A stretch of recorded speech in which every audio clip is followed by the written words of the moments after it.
कंचन यादव। आज का हमारा टॉपिक है customer life time value using DNN. हम जो डेटा है कस्टमर लाइफ टाइम वैल्यू कैसे फाइंड करेंगे डीएनएन के थ्रू, मतलब डीप न्यूरल नेटवर्क के थ्रू। तो कस्टमर लाइफ टाइम वैल्यू क्या होगी, जो कि ऐसे ठीक है। तो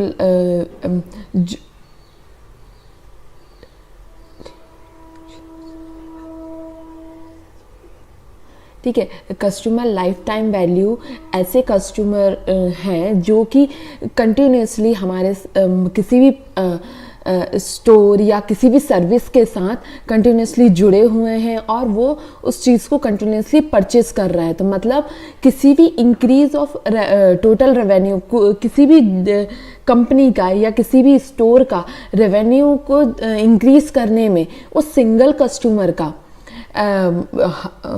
सपोर्ट होना, क्योंकि वो एक चीज़ या एक पर्टिकुलर आइटम या एक पर्टिकुलर सर्विस या कुछ भी पर्टिकुलर स्टोर से वो परचेज कर रहा है कंटिन्यूसली बेसिस पे। ठीक है, तो वो क्या होगा, वो एक लाइफ टाइम वैल्यू कस्टमर कहलाएगा, क्योंकि वो एक परमानेंट कस्टमर है उस पर्टिकुलर स्टोर का, जो कि वो परचेस डेली बेसिस पे करता है पर्टिकुलर अमाउंट या फिर उससे ज़्यादा। ठीक है, तो ऐसे कस्टमर जो कि किसी स्टोर से कोई सामान डेली बेसिस पे परचेस करते हैं, ठीक है, तो वैसे कस्टमर्स को हम कहते हैं लाइफ टाइम वैल्यू कस्टमर। ठीक है, तो जो कि किसी भी स्टोर का रेवेन्यू इंक्रीज होने में उन सिंगल कस्टमर्स का सपोर्ट होता है, क्योंकि वो कंटिन्यूसली ऐड है, तो वो उनके वैल्यूबल कस्टमर्स हुए कि वो कंटिन्यूसली उनके साथ जुड़े हुए हैं। ठीक है, तो इस टाइप के कस्टमर्स को क्या बोलते हैं, कस्टमर लाइफ टाइम वैल्यू। ठीक है, तो जो ऐसा हम उस डेटा पे काम करेंगे जो कि जो पर्टिकुलर सर्विसेज से या पर्टिकुलर स्टोर से वो कंटिन्यूसली जुड़े हुए हैं। ठीक है, तो इसका एक formula to calculate the customer life time. ठीक है, कि कैसे उनको हम कैलकुलेट करेंगे।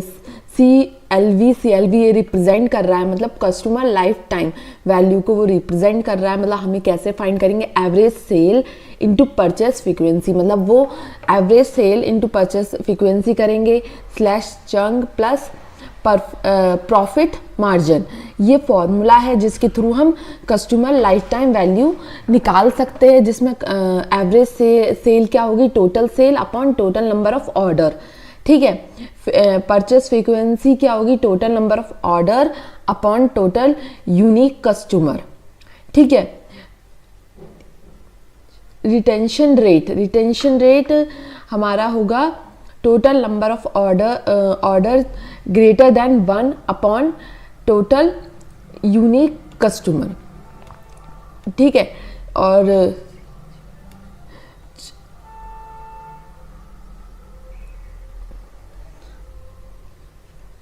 चंग होगा 1 माइनस रिटेंशन रेट। ठीक है, और प्रॉफिट मार्जिन क्या होगा, based on business concept.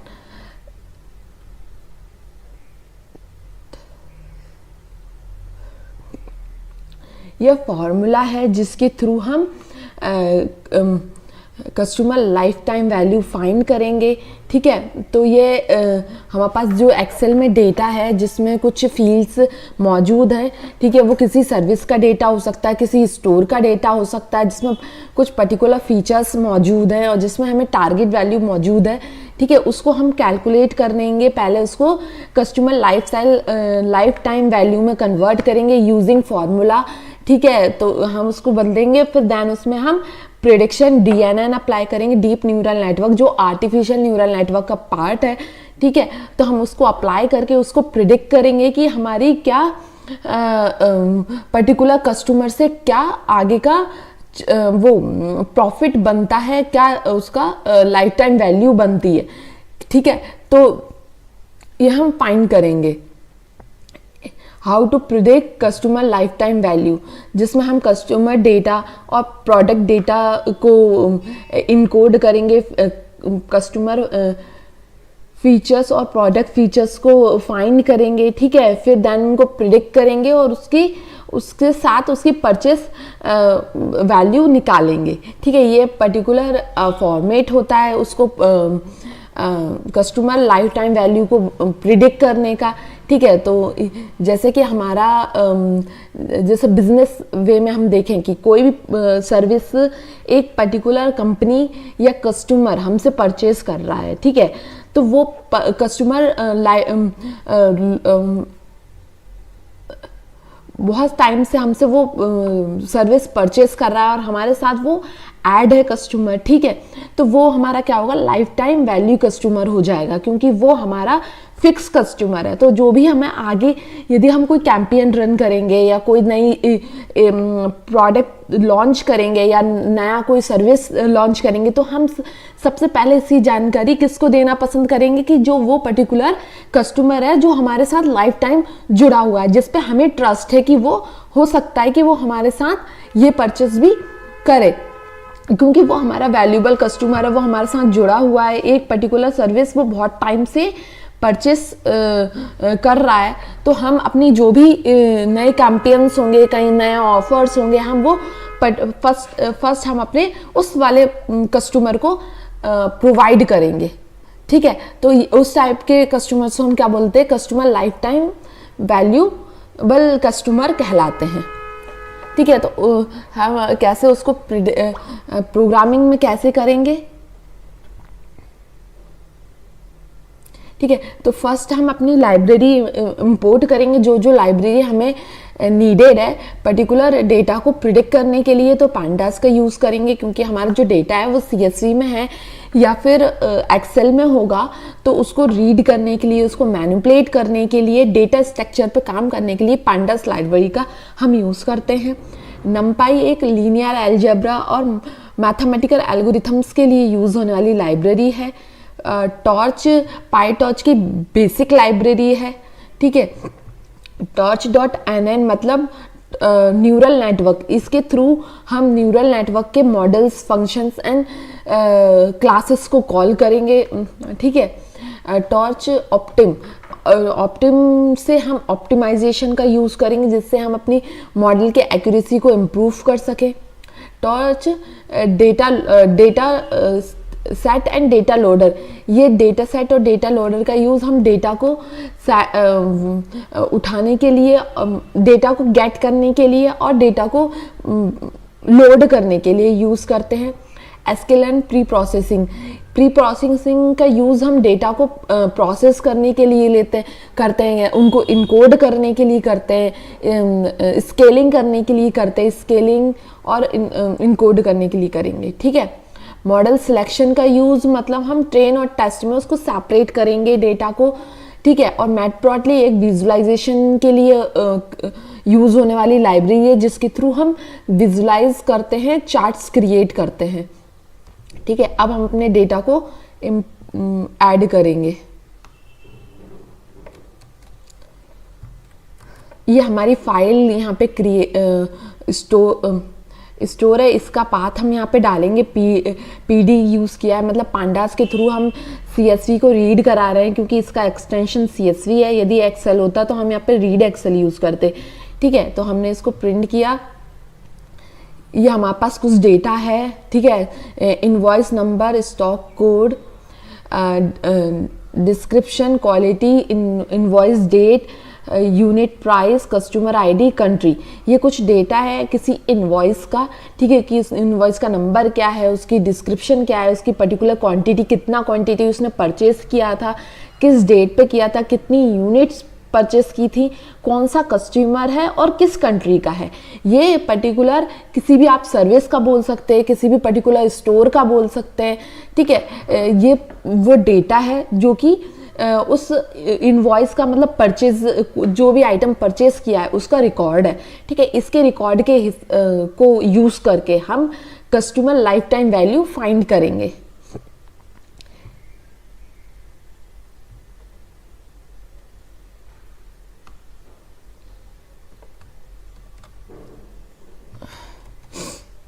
First क्या करेंगे, हम सब कस्टमर आईडी को ड्रॉप NN, यदि इसमें कोई भी NN नन वैल्यू मौजूद है, मतलब कोई ऐसा हम इस कंडीशन पे अपना एक्सेल को, मतलब जो भी CSV है उसको फिल्टर कर रहे हैं, उसको क्लीन कर रहे हैं, यदि उसमें कुछ मैसी डेटा है, कुछ ब्लैंक डेटा है, ठीक है, तो उसको वो हटा दे, क्योंकि उससे हमारी मॉडल में प्रॉब्लम आएगी। तो हमने क्या किया है, हमने यहाँ पे लिखा है df.drop_NA सबसेट कॉलम दिस, यदि इस कॉलम में कोई भी नन वैल्यू मौजूद है, खाली कॉलम मौजूद है, तो वो उसको ड्रॉप कर दे, इससे वो चीज़ ड्रॉप हो जाएगी। ठीक है, ठीक है। फिर हमने क्या किया, इसको इंट में बदला, क्योंकि ये कॉलम फ्लोट में है, तो हमने इसको इंट में कन्वर्ट किया है। ठीक है, डेट टाइम को हमने ये बताया है, या हमें देख के समझ में आ रहा है कि इसमें डेट टाइम फील्ड है, बट सिस्टम को नहीं पता कि ये कॉलम जो है वो डेट टाइम है, तो हमें उसको बताना पड़ेगा। तो इसके लिए हमें क्या करना पड़ेगा, पांडास के through to date time method का यूज करते हैं, उस पर्टिकुलर कॉलम का नाम लिखते हैं जो कि डेट फॉर्मेट को डेट जिसमें मौजूद है। तो हमने ये बताया है कि ये वाला जो कॉलम है उसमें डेट फॉर्मेट का डेटा मौजूद है। ठीक है, तो ये हमने उसको हमारे डेटा को प्रोसेस किया है।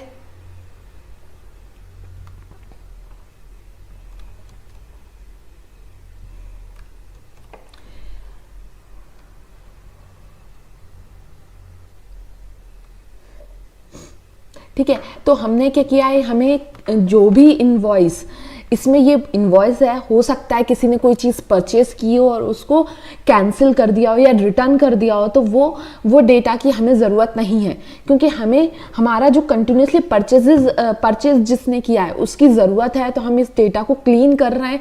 क्लीन करने के लिए हमने क्या किया है, इनवॉइस में जो भी कैंसिल ट्रांजैक्शन है, मतलब कैंसिल किसी भी इनवॉइस को क्रिएट किया होगा और वो पर्टिकुलर आइटम या सर्विस कैंसिल हो गई होगी या कोई चीज़ परचेज की होगी तो वो रिटर्न हो गई होगी, तो उस इनवॉइस के आगे सी या उसमें मौजूद होगा कि वो सी से उसको डिनोट किया होगा कि वो कैंसिल इनवॉइस है। तो ऐसे डेटा की हमें ज़रूरत नहीं है। तो हमने क्या किया है, वो चीज़ यहाँ पे हमने एक कंडीशन लगाई है, यदि वो स्टार्टिंग वैल्यू सी है इनवॉइस नंबर में, तो वो उसको हटा दे, क्योंकि हमें कैंसिल इनवॉइस की ज़रूरत नहीं है। मतलब जो सर्विस हमें वापस रिटर्न हो गई है, मतलब जो परचेज नहीं की गई है, तो वो चीज़ वो हटा दे, क्योंकि हम जो परचेज किया उस डेटा की हमें ज़रूरत है। तो हम यहाँ पे डेटा क्लीन करना है। यदि कैंसिल इनवॉइस मौजूद है तो वो उस इनवॉइस रिकॉर्ड को रिमूव कर दे। ठीक है, फिर हमने क्रिएट किया टोटल प्राइस। टोटल प्राइस क्योंकि हम फाइंड कर रहे हैं कस्टमर लाइफ टाइम वैल्यू, तो उसके लिए हमें टोटल प्राइस की ज़रूरत है। तो हम क्या करेंगे, quantity into unit purchase, quantity का मल्टीप्लिकेशन करेंगे यूनिट परचेस के साथ। मतलब कितनी क्वांटिटी, कितने एक यूनिट इस प्राइस की है तो उसको 6 से इंटू करेंगे, तो हमें उस दिन उस पर्टिकुलर डेट पे खरीदा हुआ टोटल प्राइस हमें मिल जाएगा। ठीक है, तो हम इसको प्रिंट कर लेंगे।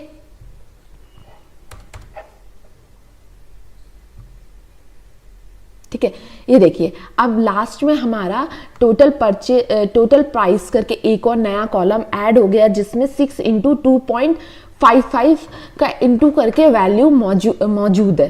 ठीक है, तो हमारे पास टोटल प्राइस एक कॉलम आ गया है। ठीक है,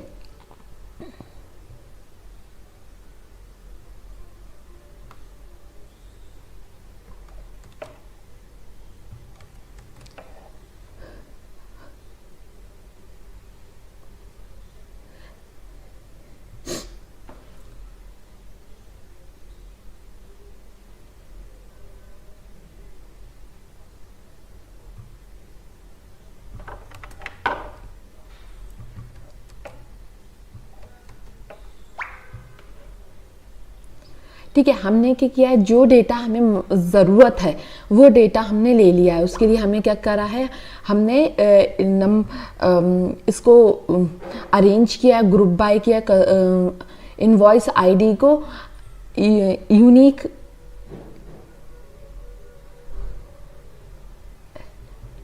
एंड यूनिक में कन्वर्ट किया है, ठीक है। क्वालिटी को सम कर दिया है, मतलब हमने क्या किया है, अलग अलग कस्टमर के ग्रुप बाय किया है कस्टमर आईडी के हिसाब से। मतलब हमारे पास जो एक आईडी के साथ बहुत सारे रिकॉर्ड्स मौजूद थे, उन सबको कंपेयर मतलब वो कर दिया है, ज्वाइंट कर दिया है। मतलब पर्टिकुलर एक एम्प्लॉय ने खरीदे हुए डेटा जो है, ठीक है, उन सबको मर्ज करके उनकी लाइफ टाइम वैल्यू को फाइंड किया है। उसके लिए हमने क्या किया है, इनवॉइस आईडी को हमने 1 2 3 से ऐसे रिप्लेस कर दिया है कि पर्टिकुलर हम देख सके, ठीक है। कस्टमर आईडी को यूनिक उठा लिया है, मतलब आप ये बोल सकते हैं यूनिक उठा लिया, उसके साथ हमने डेटा को मर्ज कर दिया है कस्टमर आईडी के अकॉर्डिंग। तो हमने यहाँ पे कस्टमर, क्योंकि हमें यूनिक कस्टमर का डेटा लेना है, उसी के हिसाब से हम अपने वैल्यूएबल कस्टमर को फाइंड कर पाएंगे कि कौन सा ऐसा कस्टमर है जो लॉन्ग टाइम से हमारे साथ जुड़ा हुआ है और जो ज़्यादा से ज़्यादा परचेस डेटा करता है, और उसके जो प्राइस है वो हमारे परचेजेस जो है वो हमारे टोटल रेवेन्यू को इंक्रीज करने में बेनिफिशियल है, ठीक है। तो वैसा कस्टमर में फाइंड करना है, तो उसके लिए हम क्या करेंगे, कस्टमर आईडी में हम यूनिक लगाएंगे। यूनिक कस्टमर आईडी किया, उसके साथ हम क्या करेंगे, इनवॉइस नंबर को हम कन्वर्ट कर देंगे 1 2 3 इस तरीके से, ठीक है। क्वालिटी को हम सम कर देंगे, मतलब जो पर्टिकुलर कस्टमर आईडी है उसके जितने भी रिकॉर्ड्स मौजूद हैं उन सबको हम सम करके उसका टोटल वैल्यू क्वालिटी में पेस्ट कर देंगे, ठीक है। यूनिट परचेज में मीन निकालेंगे, मतलब उस पर्टिकुलर कस्टमर का जितना भी डेटा मौजूद है उसका हम मीन यहाँ पे पर्टिकुलर कॉलम में पेस्ट कर देंगे।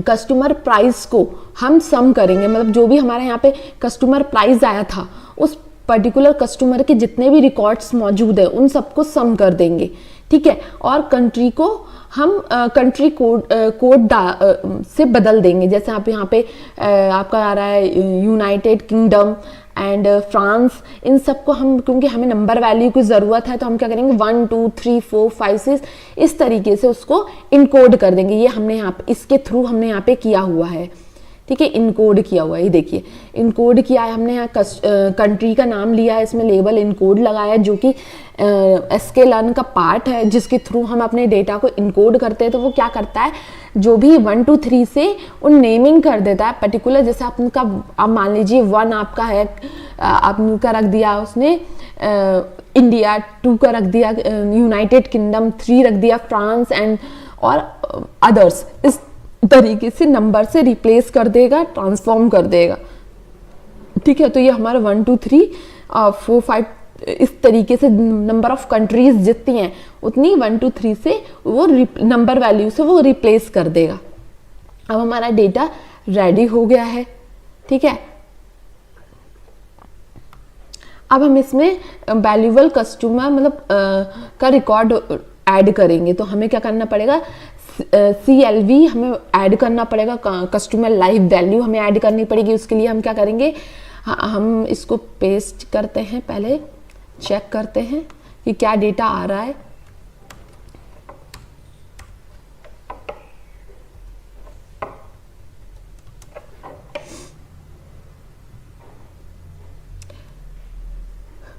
देखिए हमने क्या किया है, हमने इनको रीनेम कर दिया है, ठीक है।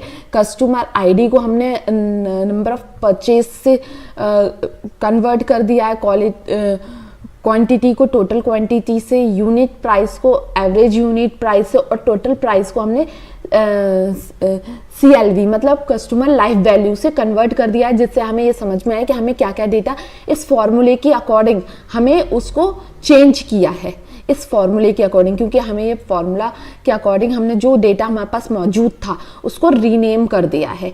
Number of purchase, total quantity, average unit price, customer life value, और कंट्री का कोई यूज नहीं है बट हमारे पास कॉलम मौजूद है।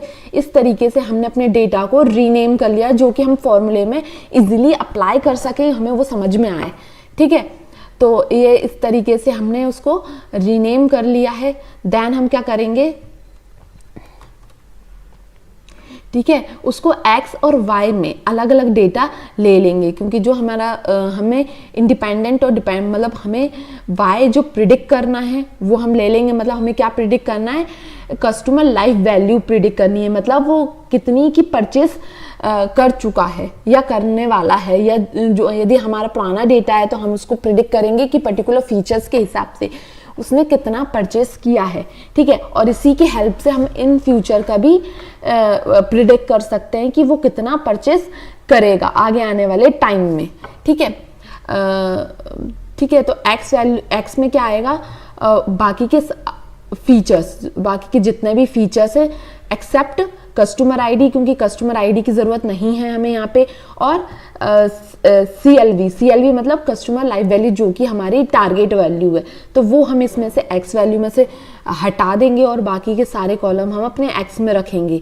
इसका मतलब है number purchase, total quantity, average, unit price और कंट्री, ये 4 कॉलम हमारे किस में होंगे, एक्स में होंगे, और वाई में क्या होगा, CLV कस्टमर लाइफ वैल्यू। ठीक है, तो हम इसको ऐड कर देंगे।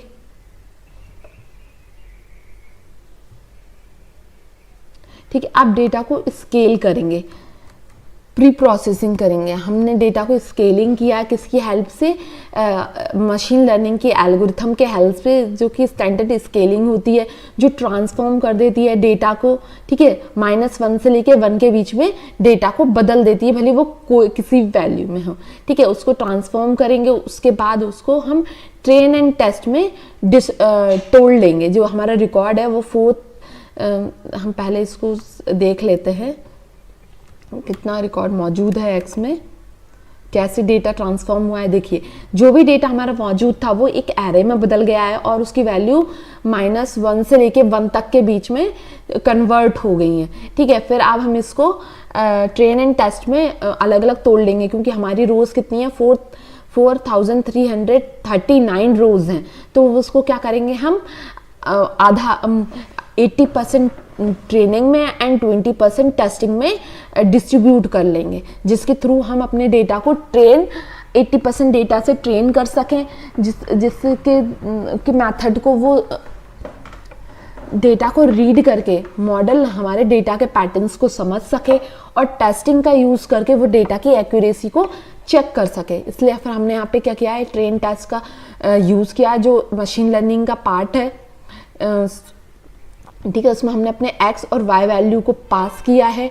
ठीक है, टोटल टेस्ट की साइज दिया है कि 0.2, मतलब 20% डेटा जो है आपका टेस्ट में आ जाए। रैंडम स्टेटस का यूज़ इसलिए करते हैं क्योंकि ये डेटा रैंडमली ही आपका टेस्ट में आता है, तो वो बार बार सफल ना हो। जो एक बार 20% डेटा टेस्ट वेरिएबल में आ गया है वो वही रहे। ठीक है, तो हमने इसको दो वेरिएबल का डेटा को हमने 4 वेरिएबल में क्रिएट कर दिया है, टेस्ट एंड ट्रेन के सेपरेट में। ठीक है, फिर हम क्या करेंगे, डेटा को लोड करेंगे। तो उसके लिए एक हम क्लास बनाएंगे। हम अपने डेटा को लोड करने के लिए हमने एक क्लास बनाई है CLV डेटा सेट। ठीक है, इसका यूज़ किया है हमने। इसमें हम डेटा पास करेंगे, वो डेटा क्या करेगा, वो टेंसर में डेटा को बदलेगा, क्योंकि जो हमारा मॉडल है वो टेंसर फॉर्मेट को यूज़ करेगा। हम विदाउट क्लास के भी ये चीज़ कर सकते हैं, बट हम ये चीज़ हम इसलिए कर रहे हैं कि हम ये चीज़ भी चेक कर सकें कि कैसे क्लास के थ्रू, फंक्शंस के थ्रू काम करेगा। ठीक है, तो हमने एक फंक्शन क्लास क्रिएट की है, उसके अंदर एक फंक्शन इनिट फंक्शन क्रिएट किया है जिसमें एक्स एंड वैल्यू पास करेंगे, जिसमें एक्स और वैल्यू वाई को हमने टेंसर में बदला है। ठीक है, और उसको हमने डेटा को पास किया है। ठीक है, तो हमने एक 4 नए वेरिएबल बनाए, train data set, test data set, train loader, test loader. ठीक है, ट्रेन डेटा सेट में हमने ये जो फंक्शन क्रिएट किया है उसकी हेल्प से हमने डेटा सेट को ऐड किया है। ठीक है, और डेटा सेट को लोड किसकी हेल्प से, डेटा लोडर की हेल्प से जो डेटा सेट को हमने लोड किया है, कितने बैच साइज में, 32 बैच साइज में, मतलब छोटे छोटे पार्ट्स में 32 बैच साइज में वो डेटा को लोड करे हमारे मॉडल में। ठीक है, हम चाहें तो इसको यूज़ ना करें, हम डायरेक्ट भी कर सकते हैं, बट हमने ये इसलिए यूज़ किया है कि हम इस चीज़ को भी सीखें कि वो कैसे वर्क करता है, डेटा लोडर, डेटा टेस्ट। क्योंकि जो हमारा बिग डेटा होता है उसके लिए ये बहुत बेनिफिशियल होता है डेटा लोडर का यूज़ करना, जिससे वो छोटे छोटे साइज में हमारे डेटा को लोड कर पाए।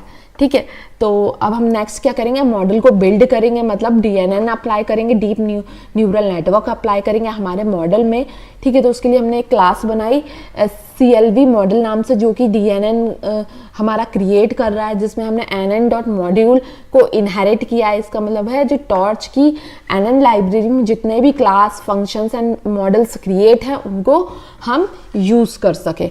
ठीक है, तो फिर हमने एक कंस्ट्रक्टर बनाया है इनिट नाम का, जिसमें हमने इनपुट डायमेंशन पास किया है। इनपुट डायमेंशन मतलब एक्स ट्रेन के कॉलम्स, मतलब ये 1 2 3 4 नंबर ऑफ 4 कॉलम्स यहाँ मौजूद हैं, वो आपके इनपुट डायमेंशन होंगे। तो हमने यहाँ पे इनपुट डायमेंशन पास किया है, हमने इस सीक्वेंशियल लगाया जिसमें हमने लीनियर रिग्रेशन का यूज़ करके इनपुट डायमेंशनल हिडन स्टेज 64, मतलब हमने जो 4 कॉलम हैं उनके डेटा को 64 hidden neural column hidden steps में तोड़ा है। देन वो उसको प्रोसेस करेगा, देन उसमें एक्टिवेशन फंक्शन रिलीव अप्लाई करेगा।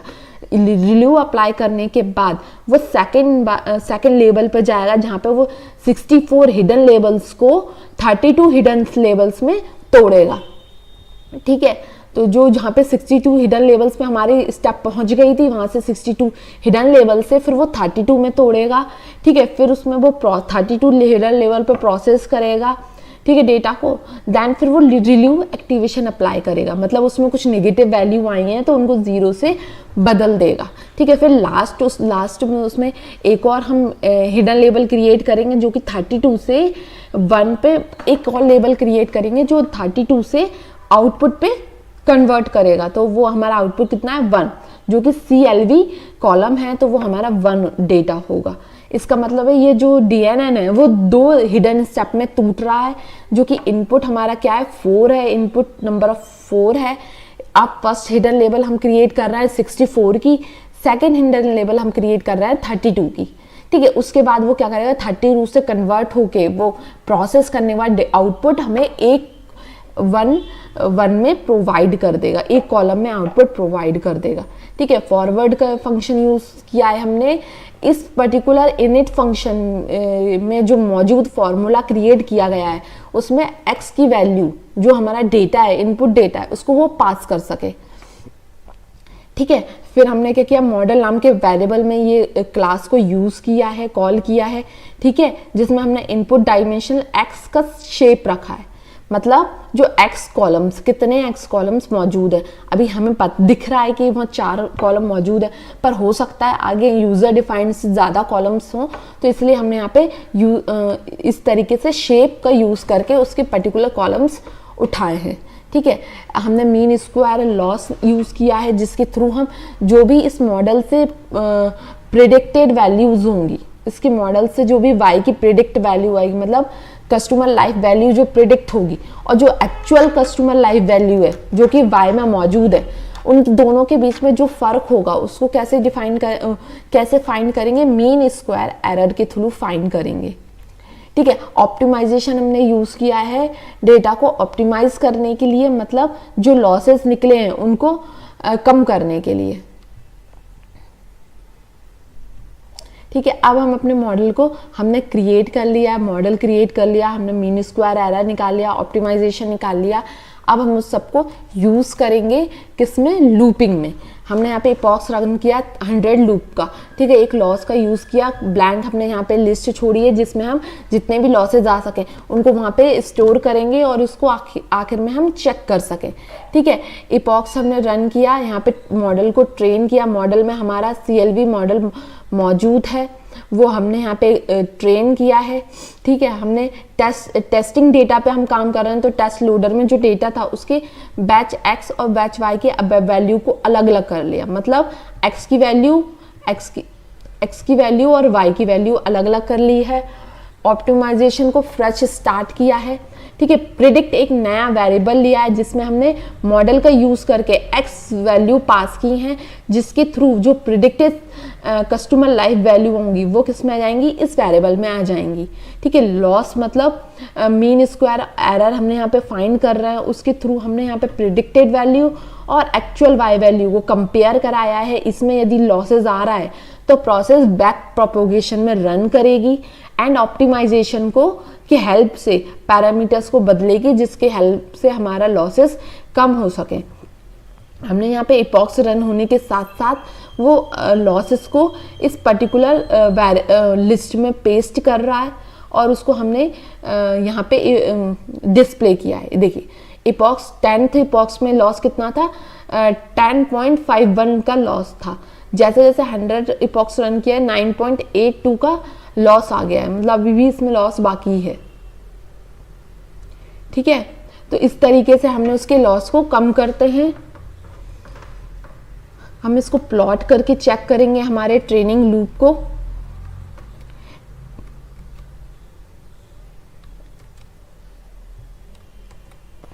हमने ट्रेनिंग लॉस के हमको प्लॉट किया है। देखिए जैसा जैसा हमारे जीरो इपॉक्स पे लॉस और बहुत ज़्यादा था, जैसे जैसे ये लॉस रन किया वैसे ये लॉस कम हुआ। ये लॉस का ग्राफ है ट्रेनिंग इपॉक्स के अकॉर्डिंग, ठीक है।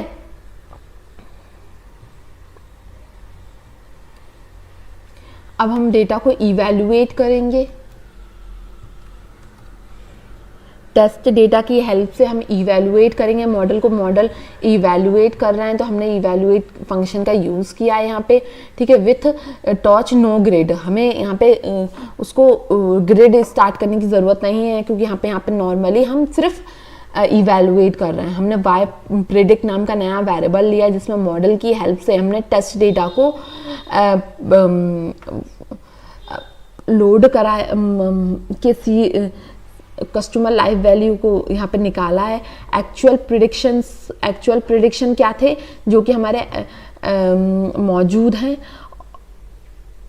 प्रिडिक्टेड वैल्यू, आपकी प्रिडिक्टेड वैल्यू क्या है जो वाई प्रिडिक्ट में मौजूद है, हमने उसको स्केलिंग किया है और एक्चुअल वाई वैल्यू को भी यहाँ पे स्केल करके दो नए वेरिएबल में हमने यहाँ पे लिया है, ठीक है। हम इसको अब जो हमने नया डेटा क्रिएट किया है एक्चुअल और प्रिडिक्टेड डेटा, उसको प्लॉटिंग कर रहे हैं, इवैल्यूएट करके चेक कर रहे हैं। हमने यहाँ पे इस वेरिएबल में हमारी प्रिडिक्टेड वैल्यू और इस वेरिएबल में हमारी एक्चुअल टेस्टिंग वैल्यू है, तो हमने वो प्लॉट किया है। तो देखिए ये हमारा जो प्रिडिक्टेड और एक्चुअल वैल्यू के अकॉर्डिंग ये हमें ग्राफ दे रहा है। तो ये थोड़ा सा हमारा सही डेटा मतलब वो नहीं आया है, एक्यूरेट नहीं आया, कुछ वैल्यूज़ बहुत ज़्यादा लाइन के बाहर है, ठीक है। तो ये थोड़ा सा भी हमारे मॉडल में कुछ प्रॉब्लम्स है जिनको हम इम्प्रूव कर सकते हैं हमारे मॉडल को, और बिग करके बड़ा बनाकर। हमने पहली वीडियोस में देखा है कि हम अपने मॉडल को इम्प्रूव कैसे करते हैं, उस तरीके से हम अपने मॉडल को इम्प्रूव करके हम अपने वो कर सकते हैं, अपने मॉडल को और एक्यूरेट बना सकते हैं, ठीक है। तो ये ज़रूरी नहीं है हमारा डेटा अलग टाइप का हो, कुछ भी हो सकता है कि अपनी एक्यूरेट हर एल्गोरिथम पे हर डेटा एक्यूरेसी सही प्रोवाइड करे। हो सकता है कि ये डेटा DNN पे सही प्रोवाइड ना कर रहा हो, सही एक्यूरेसी ना दे रहा हो, किसी और मॉडल पे हम इसको यूज़ करें तो ज़्यादा अच्छी एक्यूरेसी दे। बट इस तरीके से हम अपनी वो डेटा को प्रिडिक्ट करते हैं, जिसके थ्रू हमने कस्टमर लाइफ वैल्यू की डेटा को DNN के थ्रू प्रिडिक्ट किया है, ठीक है। तो इस तरीके से हम किसी भी डेटा पर कस्टमर्स डेटा, ठीक है, को प्रिडिक्ट कर सकते हैं, ठीक है। Thank you for today.